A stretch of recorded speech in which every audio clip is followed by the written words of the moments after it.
Why did I sit in the middle? Are any of my students here tonight? Ah, shit. Okay. So, back in high school, I went to a weird high school. I grew up in Indiana, and I went to this boarding school, prep school paid for by the state, the Indiana Academy of Science, Mathematics, and Humanities, IASMH. And my roommate there was Gaston. And when we got there, Gaston and I were sort of two very different people. We were sort of embarked on two different kinds of stories. Like when I got there, I kind of knew who I was, the nature of the stories that happened to me. They usually involve, small, quiet things, like a girl showing me the sort of hidden space under a tree, or crossing a railroad bridge underneath the tracks on the I-beams holding it up, or sitting on a grassy knoll listening to Pink Floyd with friends who we're never really going to see again. They're all like quiet stories that get tinged with melancholy. But Gaston, he saw things a little differently. He got to the academy, and he's like, no one here knows who I am. I can be whoever I want to be. And who I want to be is the guy. He wanted to be the guy people tell stories about. So whenever crazy things came up, whenever there was an opportunity to push things a little further, to be a little more daring, Gaston leapt at it. And he was always sort of the ringleader of the crazy stuff that happened on our floor. So when our floor got raided for weed, Gaston was the one who, snatched his weed out of the bottom drawer in front of the security guard, and was like, how do I manage to cover for this? And covered for it.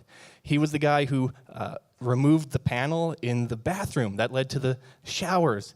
Not the showers, but the pipes to the showers. And he climbed down the pipes with a bunch of other people into the basements where the steam tunnels were and went all over campus. He was the guy who rappelled out the 4th floor window just 'cause. But he wanted to close things out with the big event, a big story. And so what he decided to do was, a few weeks before graduation, he decided to unfurl a banner with our school's letters on the roof of the place where we had all our classes. And there were other students who went there with some sort of inner rivalry. That doesn't matter. The big thing was he rallied some people together. They snuck through the steam tunnels, got all the equipment, and made this 20-foot tall banner, IASMH. My role was to be the lookout. So I was sitting there in my dorm room, which looks straight out. It's 3 a.m. on a Tuesday night in Muncie, Indiana. And I just see this little shadow leapfrogging across the roof. And I'm like, that's the first bad sign.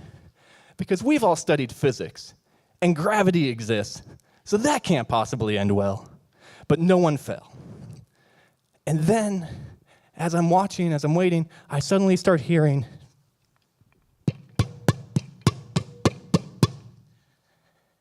they are not securing the sign with bricks. They're not tying it down. They're hammering it into place. They're hammering 3 a.m. Tuesday night in Muncie, Indiana. And I'm like, someone is going to hear this. Someone's going to call the cops. The cops are going to notice, specifically those cops down there at the foot of the dorm right now. Why are there cops at the foot of the dorm right now? A quick geography lesson. There was the dorm. Behind the dorm was a little parking lot and a little road that led into it. And on the other side of the road was the cafeteria. And then beyond that, courtyard and the school. So if you're on the road, you can't see anything. Once you're in the parking lot, you can see everything. And the cops are down there blocked by the cafeteria. So they don't see anything right now. And I get a phone call from the girlfriend of one of the guys on the roof.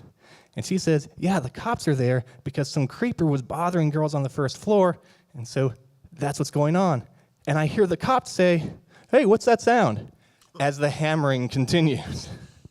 So I'm flashing the lights, trying to get Gaston's attention. I finally get a phone call from him, telling him what's going on. The hammering stops briefly, and then continues again. And then they unroll the sign. It goes, and that's when I realized he didn't make a sign of all 5 letters together. It's just the I. He has made 5 20-foot tall signs, And now they're starting to hammer in the second one while the cops are down there. And I'm starting to freak out. I'm starting to feel terrible. I'm like, oh no, this isn't Gaston's story. This is my story. The stories that don't end well. The stories that end kind of sad.